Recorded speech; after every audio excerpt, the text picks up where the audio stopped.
Okay, here we go. This is a serenade for all of you in this gorgeous, gorgeous sunny day. Once. Play. It's on. Oh, there it is. Thank you. It's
Yo vendo unos ojos negros, ¿quién me los quiere comprar?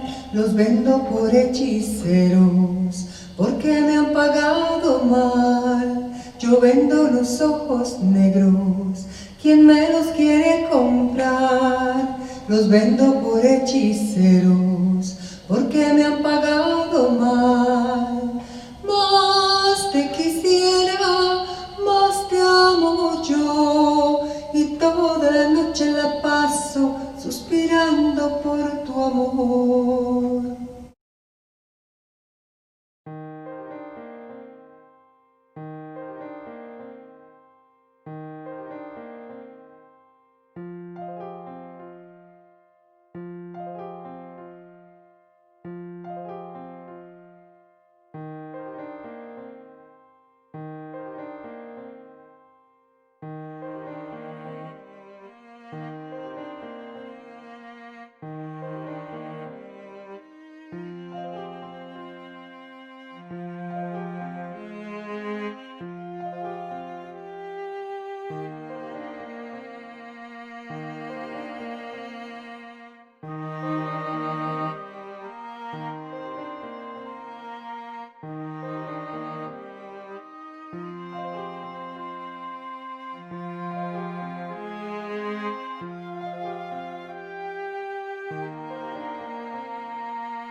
My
name is Tanya Cusan from Cusan Theatre. I work under the name of Cusan Theatre.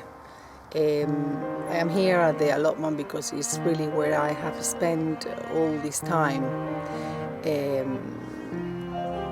as the work kind of dried up completely. The theatre work and the dance work and all of that has gone completely. So I have used the allotment as my refuge and as a way of reflecting and kind of thinking of what next, what to do next.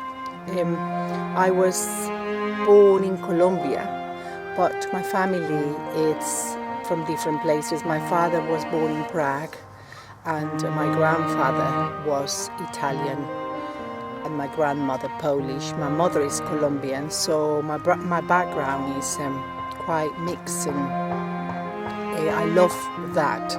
Just as we see here in the allotment, I mean, I've been here looking and I'm very interested in permaculture, and I was thinking about my stories and I was thinking about what are my stories, where do they come from? And they come from all of the seeds that were planted on me from my parents, my background, my family and all of that, which is very combined. And the same thing happened in this place that I've created, and I was thinking, how can I combine the principles of permaculture into what I do?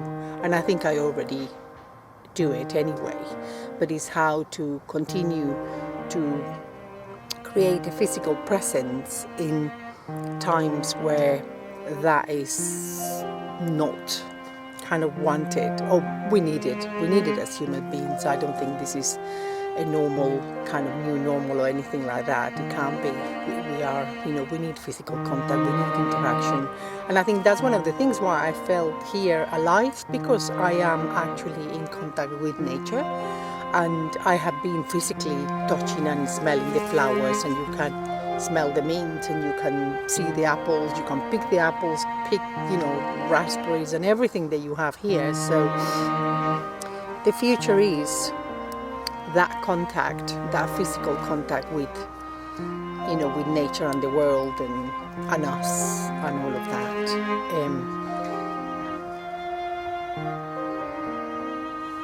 I think the books, in a way, for a while or for now, the books are that physical connection that at the moment we can't quite have.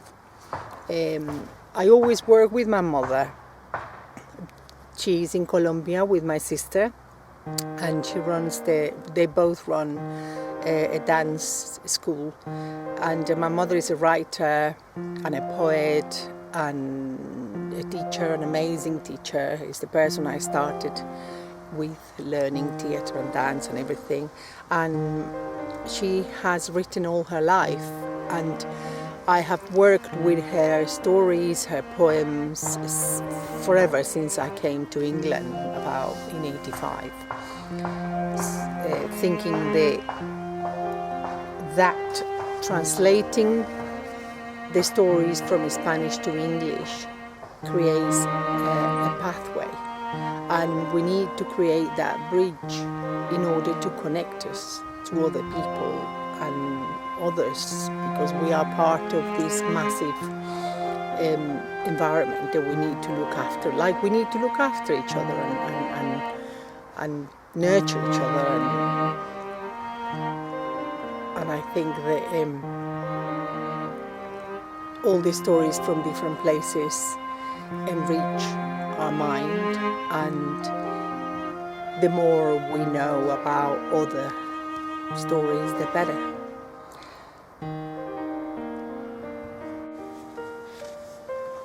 La calle de San Bruno, Bogotá, 1975. La mujer corría como alma que lleva el diablo, persiguiendo a la niña ladrona. Ya cansada, la mujer con su corpulenta humanidad se detuvo para sentarse en el borde del andén.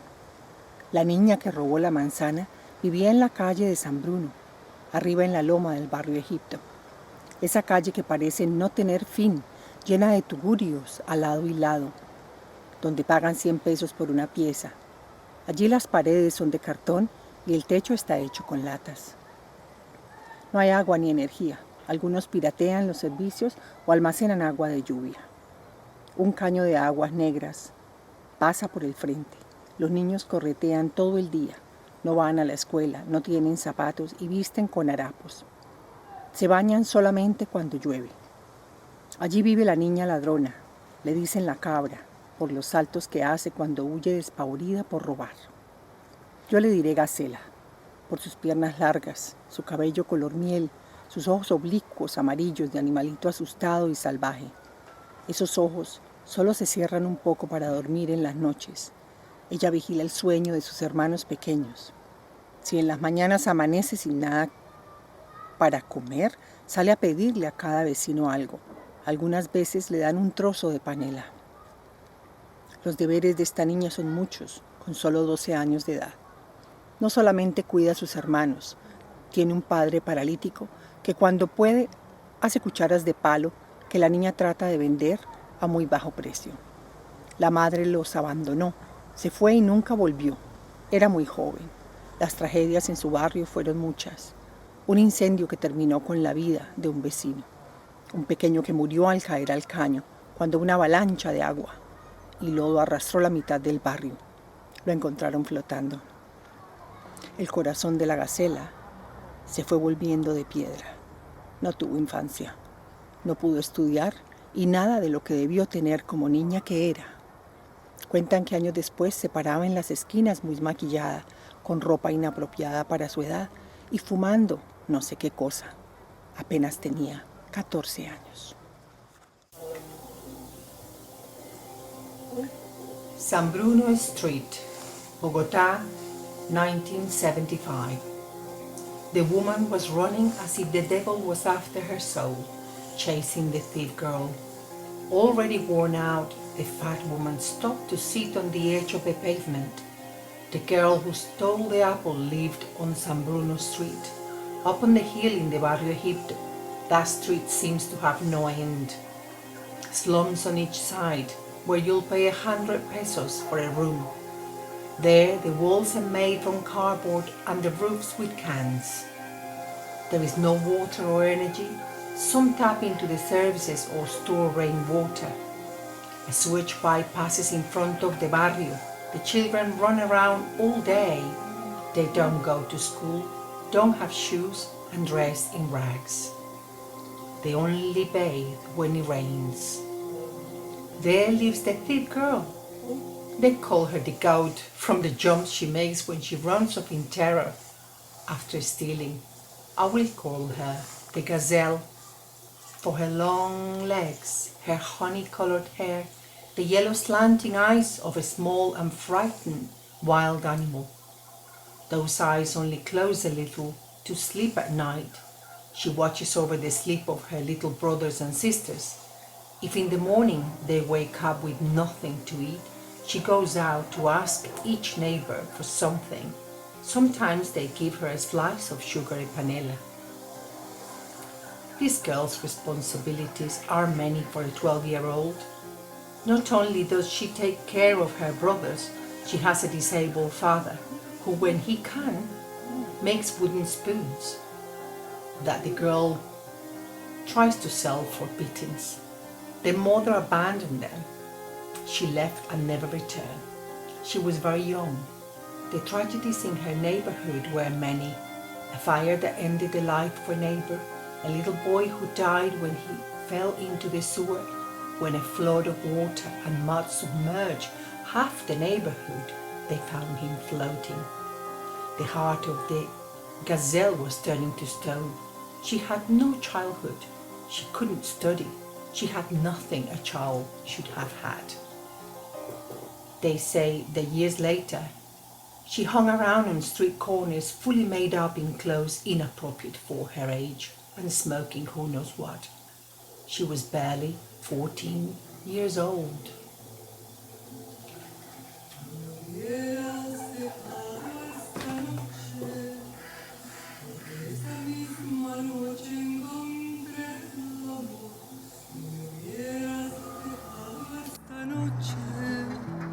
Porque esta misma noche encontré el amor, me acogiste destrozada y me devolviste entera en esta pequeña tierra donde pondré la mirada. No me hubieras dejado esta noche, porque esta misma noche encontré el amor. No me hubieras dejado esta noche, porque esta misma noche encontré el amor. Me acogiste destrozada y me devolviste entera en esta tierra lejana donde pondré la mirada.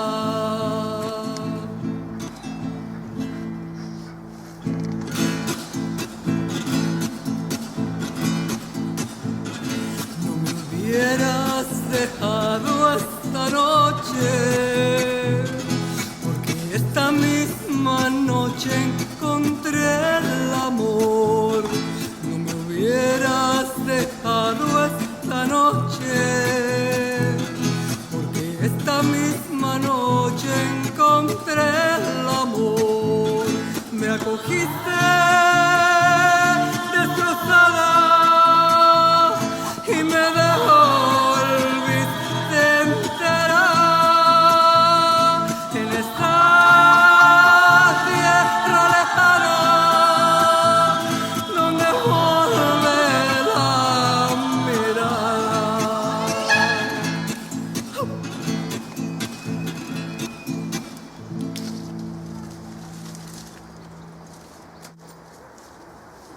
Okay.